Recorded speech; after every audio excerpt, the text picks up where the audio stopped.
सुप्रभात बच्चों। आज हम लोग पाठ 12 बाल साहित्य की सही ज़मीन पढ़ेंगे। इस पाठ में लेखक ने प्रसिद्ध साहित्यकार विष्णु प्रभाकर जी का साक्षात्कार लिया था, जिसमें विष्णु प्रभाकर जी ने बताया था कि उन्हें बाल साहित्य के बारे में रुचि कैसे उत्पन्न हुई। उन्होंने बाल साहित्य की समस्याओं को भी अपने साक्षात्कार में बताया और उसी का प्रस्तुति इस पर यहाँ आप लोगों को बताया जा रहा है। विष्णु प्रभाकर जी हिंदी के नाटक के क्षेत्र में विशिष्ट प्रतिभा संपन्न रचनाकार के रूप में प्रतिष्ठित रहे हैं। बंगला उपन्यासकार शरद चंद्र के जीवन पर आवारा मसीहा के कृतित्व ने विष्णु जी को भारत के श्रेष्ठ जीवनीकार के रूप में प्रस्तुत किया है।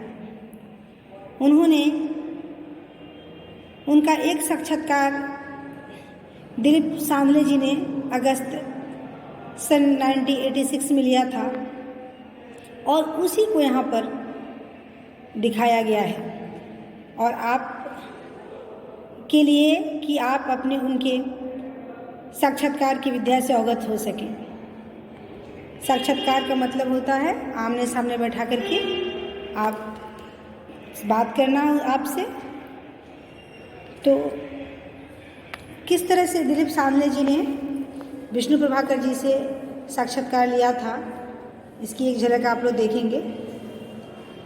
दिलीप सांधले जी ने अपना प्रश्न किया कि बाल साहित्य की प्रेरणा आपको कहाँ से मिली। उसके बाद विष्णु प्रभाकर जी ने बताया कि बचपन में संयुक्त परिवार में रहने के कारण परदादी, दादी माँ और बाद में पत्नी के द्वारा भी अनेक कहानियाँ सुनने का अवसर उन्हें प्राप्त हुआ और उसी से प्रभावित होकर के उनको साहित्यकार बनने की प्रेरणा मिली। दिलीप सांधले जी ने दूसरा प्रश्न किया कि आपकी राय में बच्चों को किस तरह का साहित्य देना चाहिए। विष्णु प्रभाकर जी ने कहा कि काल्पनिक बातें बच्चों को अवश्य दी जाएं, लेकिन कल्पना को यथार्थ से जोड़ना चाहिए। बच्चों की मुक्त कल्पना को रोकना नहीं चाहिए। बच्चों को सहज ज्ञान की आवश्यकता होती है। ज्ञान का कोई तर्क नहीं होता। बच्चों को आरोपित ज्ञान से मुक्ति दिलाना जरूरी है, क्योंकि बच्चों को ऐसा ज्ञान पसंद नहीं आता। इसका मतलब यह नहीं कि ज्ञान का विरोध होना चाहिए। बच्चों को जो अच्छा लगता है वही साहित्य देना चाहिए। बच्चों को जैसी कहानियाँ अच्छी लगती हैं उन्हें ही वैसे ही यात्रा वर्णन में ज़्यादा पसंद आता है, तो ये सारी बातें उन्हें बतानी चाहिए। दिलीप सांधले जी ने अगला प्रश्न किया कि आपने जो बाल साहित्य लिखा है वह खासकर किस उम्र के बच्चों के लिए है। विष्णु प्रभाकर जी ने बताया कि मैंने अधिकतर 13-14 वर्ष के बच्चों के लिए ही लिखा है, एकदम छोटे बच्चों के लिए नहीं लिखा है। इसलिए शिशु गीत या परी कथाएं नहीं लिखी हैं। किशोरों के लिए उपयोगी जीवन साहित्य लिखा है। दिलीप सांधले जी ने अगला प्रश्न किया कि परी कथाओं के बारे में आपकी क्या राय है। उत्तर में विष्णु प्रभाकर जी ने कहा कि मैं परी कथाओं के विरोध में नहीं हूँ। परी कथाएं बच्चों को कल्पनाशील बनाती हैं, इस दृष्टि से उनकी आवश्यकता है, लेकिन इस कल्पना को तर्कशीलता से जोड़ना चाहिए।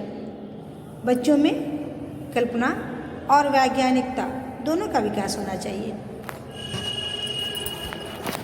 दिलीप सांधले जी ने प्रश्न किया कि बाल साहित्य पर बाल पाठकों की क्या प्रतिक्रिया है। विष्णु प्रभाकर जी ने उत्तर दिया कि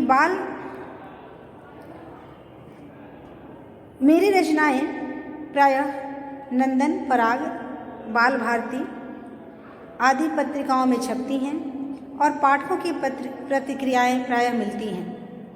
तब विष्णु सांधले जी ने प्रश्न किया कि आज की हिंदी बाल साहित्य के बारे में आपकी क्या राय है। विष्णु प्रभाकर जी ने बताया कि अब हिंदी में बड़े पैमाने पर बाल साहित्य लिखा जा रहा है। सभी विद्याओं में समृद्ध साहित्य लेखन हुआ है, लेकिन अभी बाल साहित्य को सही जमीन नहीं मिली है। अभी तक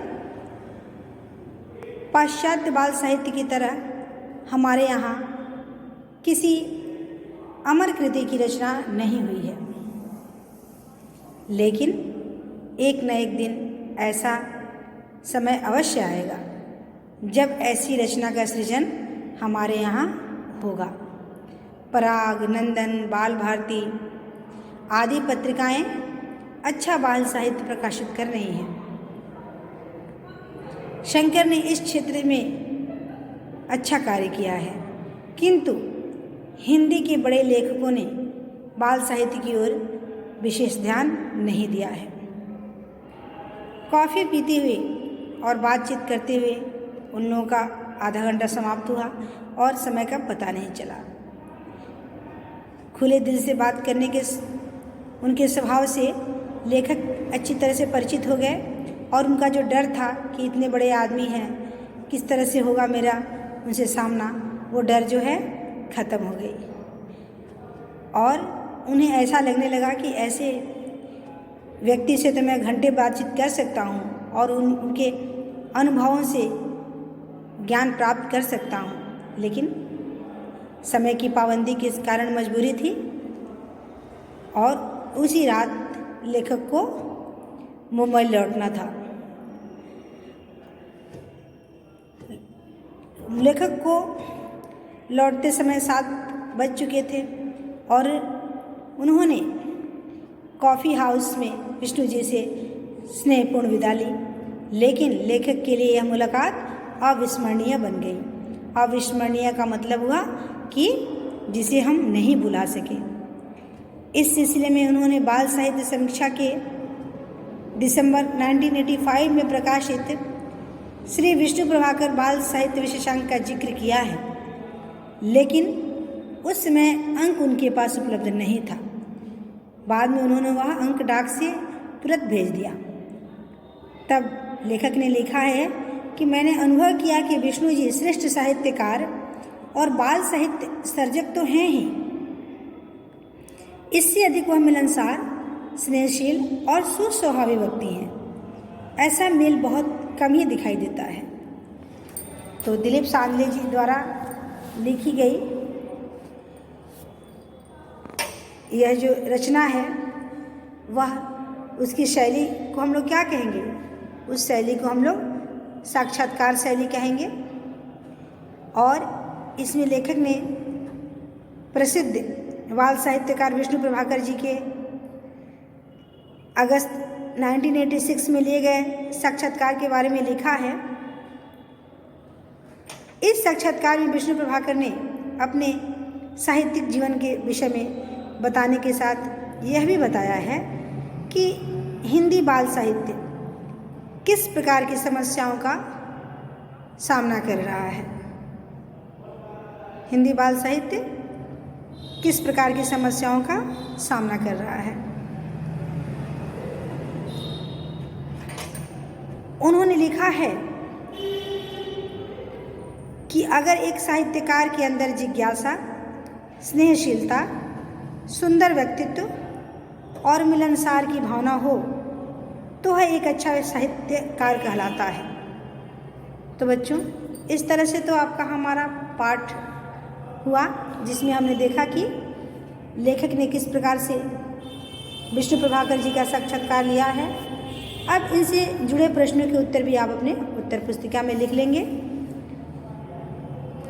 पहला प्रश्न होगा कि साक्षात्कारकर्ता का नाम क्या था। दूसरा, विष्णु जी को साहित्यकार बनने की प्रेरणा कहाँ से मिली। लेखक ने शुरुआत में विष्णु जी से क्या पूछा। विष्णु जी की रचनाएं किन प्रमुख पत्रिकाओं में छपती हैं। परिकथाओं के विषय में विष्णु जी का क्या दृष्टिकोण था और हिंदी बाल साहित्य के विषय में विष्णु जी ने अपनी क्या राय रखी। तो बच्चों, इन प्रश्नों के उत्तर आप अपने उत्तर पुस्तिका में लिख लेंगे। तब तक के लिए धन्यवाद।